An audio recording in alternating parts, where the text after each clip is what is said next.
Hai teman-teman, kali ini kita akan membahas tentang praktek membuat laporan keuangan, yaitu laporan laba rugi dan laporan arus kas. Laporan laba rugi.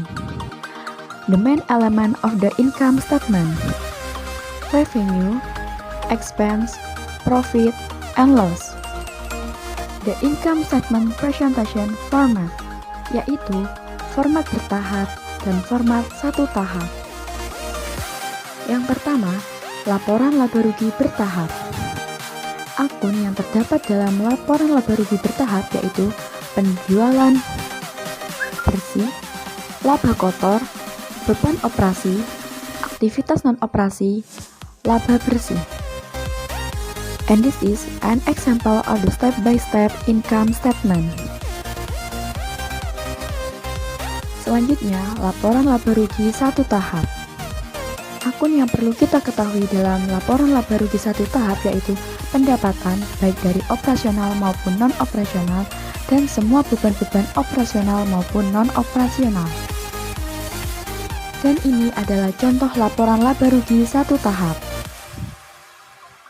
Selanjutnya yang kita bahas laporan arus kas. Komponen dari laporan arus kas yaitu kegiatan operasional, kegiatan investasi, dan kegiatan pendanaan atau keuangan.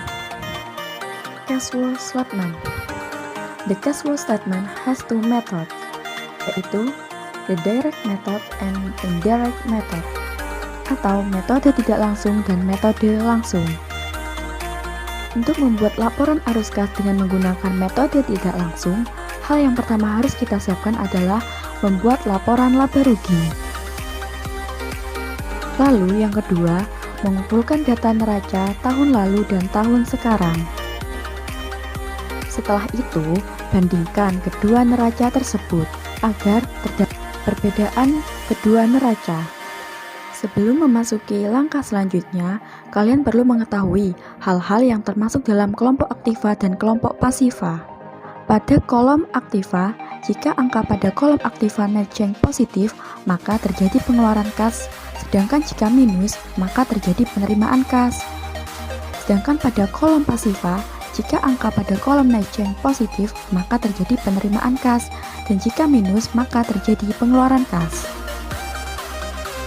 Dan selanjutnya kita mulai melakukan penyusunan arus kas. Yang pertama, arus kas dari kegiatan operasional, yaitu arus kas yang berasal dari kegiatan itu sendiri. Yang kedua, arus kas kegiatan investasi, yaitu arus kas yang berhubungan dengan penurunan aset tetap. Maka kita dapat melihat netchange pada aset tetap.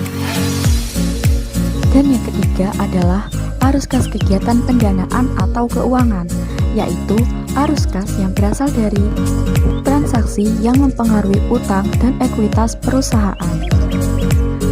Setelah kita membuat laporan arus kas dengan menggunakan metode tidak langsung, maka kita dapat mengetahui total kegiatan kas, saldo awal kas, saldo kas seharusnya, dan saldo akhir kenyataan.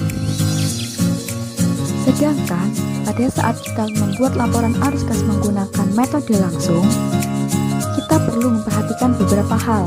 Yang pertama, jurnal transaksi. Dan kita juga perlu memperhatikan kelompok-kelompok kegiatan arus kas, apakah itu termasuk dalam kegiatan operasional, pendanaan, ataupun dalam kegiatan investasi. Lalu, susunlah arus kas seperti gambar berikut ini.